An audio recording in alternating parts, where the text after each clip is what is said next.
গল্পটি শুরু হয় প্রায় ৩টা ৩০ নাগাদ, যখন একটি উচ্চ নিরাপত্তা সম্পন্ন ট্রাক লস অ্যাঞ্জেলেসের একটি ডোনাটের দোকানের সামনে এসে দাঁড়ায়। দুইজন নিরাপত্তারক্ষী দোকানে ঢুকে পড়ে, কিন্তু তখনই একটি গাড়ি আর একটি এসইউভি এসে ট্রাকের পথ আটকে দেয়। এর মধ্য থেকে কয়েকজন গুন্ডা, যাদের গায়ে বডি আর্মার ও গ্যাস মাস্ক ছিল, তারা বেরিয়ে আসে। তাদের কাছে ছিল ভারী অস্ত্রশস্ত্র। যখন গার্ডেরা বাইরে বের হয়, তখনই গুন্ডারা তাদের ওপর বন্দুক তাক করে। ট্রাকের চালক তৎক্ষণাৎ লস অ্যাঞ্জেলেসের পুলিশের কাছে খবর পাঠায় যে কিছু সশস্ত্র ব্যক্তি তাদের ঘিরে ফেলেছে। একজন গার্ড বুদ্ধিমত্তার সঙ্গে তার নিজের অস্ত্র বের করার চেষ্টা করে, কিন্তু একটা গুন্ডা তাকে গুলি করে। এরপর আরেকজন ট্রাক ড্রাইভারকে হত্যা করে। তারা ট্রাকের দরজা খুলে আরেকটা নিরাপত্তা রক্ষীকে বের করে আনে। এতক্ষণে পুলিশ এসে পড়েছে এবং দুই পক্ষের মধ্যে গুলির লড়াই শুরু হয়ে যায়। কিন্তু গুন্ডাদের অ্যাসল্ট রাইফেলের সঙ্গে পুলিশের সাধারণ অস্ত্র কোনো কাজেই আসছিল না। এই সংঘর্ষে 4জন পুলিশ অফিসার এবং একজন গুন্ডা মারা যায়। খুব তাড়াতাড়ি ওই গুন্ডারা ট্রাকটা নিয়ে গায়েব হয়ে যায়। এরপর গুন্ডারা ট্রাকটাকে নিয়ে একটা গোদামে যায়। তাদের নেতা, যার নাম হচ্ছে রে, সে বাস্কো নামক একজন সদস্যকে বকাঝকা করছে, কারণ সে গার্ডের ওপর গুলি চালিয়েছিল। রে বাকি সব সদস্যদের উদ্দেশ্যে বলে যে আমাদের এই ট্রাকটাকে মেরামত করতে হবে। এরপর রে যখনই ট্রাকের দরজা খোলে, অ্যানসন রেকে জিজ্ঞাসা করে সে কি ঠিক আছে কিনা। রে জানায় যে তারা 4জন পুলিশ অফিসারকে হত্যা করেছে। পুলিশ হয়তো তাদেরকে এখন পাগলের মতো খুঁজছে। ডিটেকটিভ নিক ঘটনাস্থলে এসে তদন্ত শুরু করে। সবাই অবাক ছিল, কেননা গুন্ডারা খালি ট্রাক নিয়ে পালিয়েছে। নিক বলে এর পেছনে নিশ্চয়ই কোনো পরিকল্পনা আছে। অন্যদিকে রাস্তার অপর পাশ থেকে বাস্কো সেই মিটিংয়ের ছবি তুলে নেয় এবং পরে রেকে দেখায়। সে নিকের ছবি দেখিয়ে বলে এই লোকটা তদন্তের দায়িত্বে আছে। ডনি, যে আগের রাতে ট্রাক চালাচ্ছিল, সে নিকের ছবি দেখে ওখান থেকে চলে যায়। নিক এবং তার সহকর্মী এই কেসের তদন্ত করছিল। তারা নিশ্চিত হয়ে যায় যে এই কাজ কোনো ভেতরের লোক ছাড়া সম্ভব নয়। ট্রাক 3টা 30-এ সেখানে থাকবে, এটা আগে থেকেই কেউ জানত। তাদের সন্দেহ পড়ে রের ওপর, যে 8 মাস আগে জামিনে ছাড়া পেয়েছিল। ডনি রাতে বারটেন্ডারের কাজ করত। সে রাতে একজন ফেডারেল রিজার্ভ ব্যাংকের কর্মচারীর আইডি কার্ড বারে পড়ে থাকতে দেখে। সে সেটা ক্যাশ কাউন্টারে রাখে এবং ম্যাকের কাছে চলে যায়, যে কিনা রের দলেরই সদস্য। নিকও সেই বারে ছিল এবং সে ডনির সঙ্গে কথা বলতে শুরু করে। ডনি বলে সে জানে না এখানে কে আসে। পুলিশের লোক থেকে শুরু করে অপরাধী সবাই এখানে আসে। যখন ডনির শিফট শেষ হয়, নিক গাড়ির কাছে টোকা দিয়ে তাকে অজ্ঞান করে ফেলে। জ্ঞান ফেরার পর ডনি দেখে সে একটি অজানা জায়গায় রয়েছে। সেখানে নিকের দল ও 4জন নারীও ছিল। নিক তাকে একটি সিসিটিভি ছবি দেখায়, যেখানে সে রের সঙ্গে দেখা করছে। ডিটেকটিভ গাস বলে আমরা তোমার পুরোটাই জানি। একবার তুমি গাড়ি চুরি করার অপরাধে জেলে গিয়েছিলে। কিছু লোকের হত্যার চেষ্টা করার কারণেও তুমি জেলে গিয়েছিলে। আর ক্যালিফোর্নিয়াতে সবচেয়ে বেশি স্পিডে গাড়ি চালানো তুমি দিয়েছো। গাস তাকে বুঝিয়ে বলে যে তোমার একটা ভুল তোমাকে আবারও জেলে পাঠিয়ে দিতে পারে।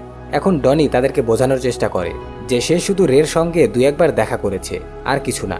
নিক ডনিকে নিজের রেগুলেটর স্ট্যাটু দেখায় এবং বলে তুই কি জানিস এটার মানে কি? সে পুলিশের একটি বিশেষ গ্রুপের সদস্য, যারা নিয়ম মানে না, বরং সোজা গুলি চালায়। সে ডনিকে প্রশ্ন করে এত ভীতু হয়েও সে এমন গ্যাংয়ের সঙ্গে কেন? ডনি জানায় সে কেবল তাদের ড্রাইভার, অপরাধ পরিকল্পনা এসব কিছুই সে জানে না। তখন নিক বলে তাদের সঙ্গে যোগাযোগ রাখবি, আর যখন আমরা ফোন করব তখন ধরবি, না হলে তোর অবস্থা খারাপ হবে। অন্যদিকে রে ও তার দল ফেডারেল রিজার্ভ ব্যাংকের ওপর নজর রাখছিল। রে জানায় এটিই একমাত্র ব্যাংক যেখানে আজ পর্যন্ত কখনো চুরি হয়নি। এখানকার নিরাপত্তা এতটাই কড়া যে 53 বার চেষ্টা সত্ত্বেও কেউ সফল হয়নি, আর এই জন্য রে চায় এখানে চুরি করতে। পুলিশ জানতে পারে যে রে, অ্যানসন, ডনি ও বাস্কো সবাই অবসরপ্রাপ্ত মেরিন কমান্ডো। পুলিশ সব চুরির রেকর্ড দেখে বুঝতে পারে যে রে যখন জেলে ছিল তখন কোনো বড় চুরি ঘটেনি। তাই নিক বলে যে রেকে ধরতে পারলে অনেক পুরনো অপরাধেরও সমাধান হবে।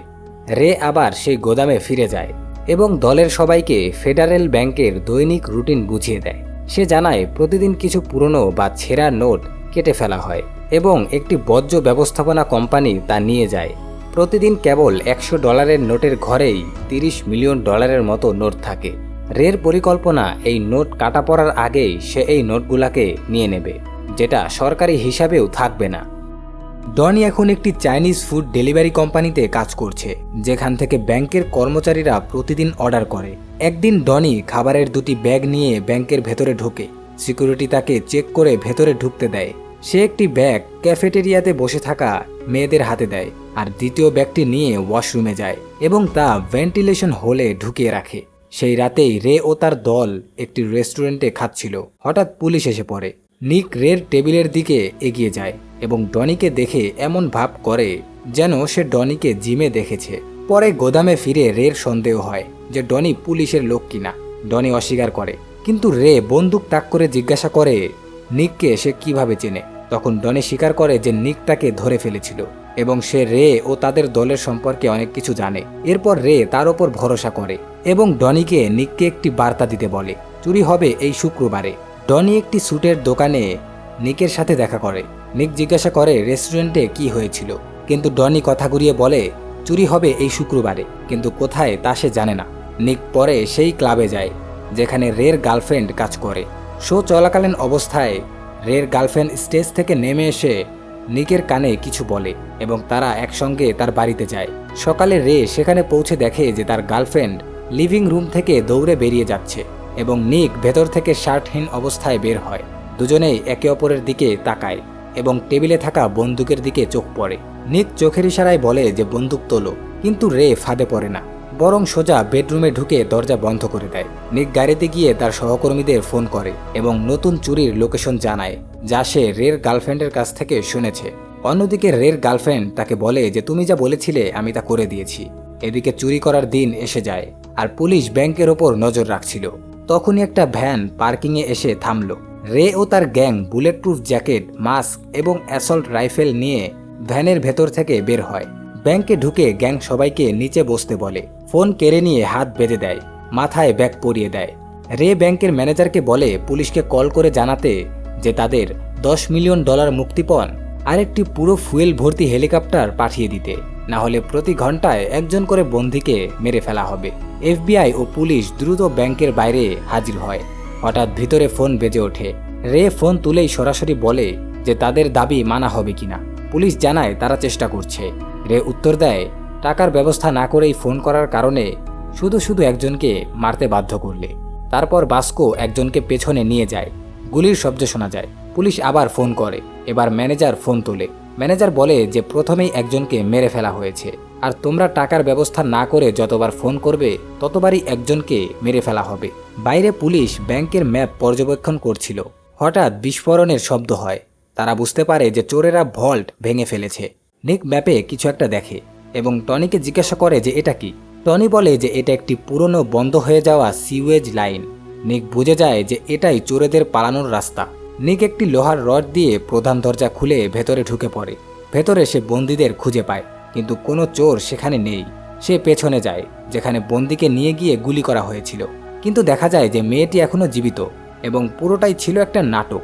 এরপর তারা একটি গর্ত খুঁজে পায় যেটি সিওয়েজ লাইনের সঙ্গে যুক্ত। চোরেরা ওই পথ দিয়েই পালিয়ে গেছে। নিকও ওই সিওয়েজ হোলের ভেতরে ঢুকে পড়ে। অন্যদিকে ম্যাক এলমিডা সিকিউরিটি কোম্পানির একজন অফিসার সেজে ব্যাংকে ফোন করে জানায় তাদের ট্রাক মাত্র 2 মিনিট দূরে। রে ও অ্যানসন এলমিডার গার্ডদের পোশাক পরে আগেই চুরি করা ট্রাক নিয়ে ব্যাংকে পৌঁছে যায়। ট্রাকটিকে পেইন্ট ও ডিজাইন পরিবর্তন করে পুরো আসল ট্রাকের মতো করা হয়েছে। তারা গেটের সামনে ট্রাকটাকে থামায় এবং অফিসারদের নকল আইডি দেখায়। আগেই যেহেতু ফোন করে জানানো হয়েছিল যে ট্রাক আসছে, তাই গার্ডরা সন্দেহ না করে তাদের ভেতরে ঢুকতে দেয়। তারা ট্রাক থেকে নোট ভর্তি 2টি বক্স বের করে, যেগুলাকে তারা টাকা গোনার ঘরে নিয়ে যায়। যেহেতু এগুলো $100 নোট ছিল, তাই $100 গোনার রুমে নিয়ে যাওয়া হয়। আর রে ও অ্যানসন ওয়েটিং রুমে যায়। বাস্কো যখন ব্যাংকের নিচের সুরঙ্গে ছিল, রে রেডিওতে জানায় ডনি কাউন্টিং রুমে পৌঁছে গেছে। বাস্কো পাওয়ার গ্রিডে একটি সুইচ টিপে দেয় যাতে পুরো ব্যাংকের বিদ্যুৎ হঠাৎ কমে যায়। এর ফলে শুধু কাটার মেশিন নয়, কাউন্টিং রুমের ক্যামেরা ও মোশন সেন্সরও বন্ধ হয়ে যায়। তখন তাদের বলা হয় যে কিছু সময়ের জন্য সিস্টেম বন্ধ করতে হবে এবং তাদের একটা বিরতি নেওয়া উচিত। যখন টাকা গোনার কর্মীরা এবং পুলিশ গণনা স্থান থেকে বেরিয়ে গেল, তখন রে রেডিওতে ডনিকে জানায় এখন সে তার কাজ শুরু করতে পারে, কারণ ওখানে আর কেউ নেই। ডনি তখন এক বক্সের ভেতরে লুকিয়েছিল, যেটার চারপাশে $100 নোটের বান্ডিল ছিল। সে বক্স থেকে বেরিয়ে আসার সময় কিছু বান্ডিল মাটিতে পড়ে গেল। সেগুলা সে আবার ভেতরে রেখে দিল। ব্যাংকে কাজ করা এক মহিলা, যিনি প্রতিদিন চাইনিজ খাবার অর্ডার করত, সে রেস্টুরেন্টে ফোন করলো। ফোন ধরেছিল ম্যাক। ওই মহিলার অভিযোগ ছিল যে আমি 1 ঘন্টা আগে অর্ডার করেছি, এখনও এসে পৌঁছায়নি কেন। ম্যাক চাইনিজ ভঙ্গিতে বলল, হ্যাঁ হ্যাঁ, খাবার পৌঁছে যাবে। এদিকে ব্যাংকের ভেতরে পুলিশ ও নিরাপত্তা রক্ষীরা দেখতে পেল যে ক্যামেরা আর মোশন সেন্সর কাজ করছে না। একজন নিরাপত্তা রক্ষী অন্য রক্ষীকে বলল, তুই তাড়াতাড়ি সব বক্সগুলোকে গুনে ফেল, না হলে কিছু গোলমাল হতে পারে। নিরাপত্তা রক্ষী ক্যান্টিনে গিয়ে গণনার লোকদেরকে ডাকতে গেল। এই সময় ডনি গণনার ঘরের একটি টেবিলের নিচে লুকিয়েছিল। যেসব $100 নোট কাটার জন্য প্রস্তুত ছিল সেগুলো একটা কালো পলিথিন ব্যাগের ভেতরে ভরছিল। এরপর সে সেই ব্যাগগুলো আবর্জনার ড্রামে ফেলে দেয়। নিরাপত্তা রক্ষী 2টি গণনাকর্মী লোককে নিয়ে ফিরে আসে। রে ডনিকে ইঙ্গিত দেয় পালানোর জন্য। সে একটি এয়ার ভেন্ট খুলে তার ভেতরে ঢুকে আবার তা ভেতর থেকে বন্ধ করে দেয়। ডনি রেডিওতে রেকে জানায়, আমি ভেন্টের ভেতরে আছি। তখন রে বাস্কোকে নির্দেশ দেয়, লাইট চালু করো। এরপর আলো জ্বলে ওঠে। সবাই আবার তাদের কাজে লেগে যায়। ডনি ভেন্টের মাধ্যমে বাথরুমের ভেন্টিলেশন শাফট দিয়ে বাইরে বেরিয়ে আসে। সে আগে থেকেই যে খাবার রেখে দিয়েছিল সেটা তুলে নেয় এবং একটি অ্যাক্সেস কার্ড ব্যবহার করে, যেটা একটা ব্যাংক কর্মচারী বারে রেখে গিয়েছিল। সে সেই মহিলাকে খাবার দিয়ে দেয় এবং ব্যাংক থেকে বেরিয়ে যায়। অন্যদিকে ডনির কিছু বন্ধু ব্যাংকের আবর্জনা সংগ্রহের কাজ করছিল। তাদের দুজনকে একই কোম্পানির 2টি আলাদা আলাদা ট্রাক পাঠানো হয়েছিল। সবকিছু ছিল পরিকল্পিত। এক জায়গায় তারা দেখা করে এবং মাথা নেড়ে সংকেত দেয়। ব্যাংকের বেসমেন্টে অ্যালেক্সি নিজের গাড়ি দিয়ে আবর্জনা তুলে নেয়, আর রে ও অ্যানসন তাদের সিকিউরিটি ট্রাক নিয়ে ব্যাংক থেকে বেরিয়ে যায়। বাস্কো আবর্জনা বহনকারী একটি ট্রাকের পেছনে ছিল এবং সে রেকে তার অবস্থান জানায়। রে গিয়ে সামনে থেকে সেই ট্রাকটিকে থামায় আর বাস্কো পেছন থেকে।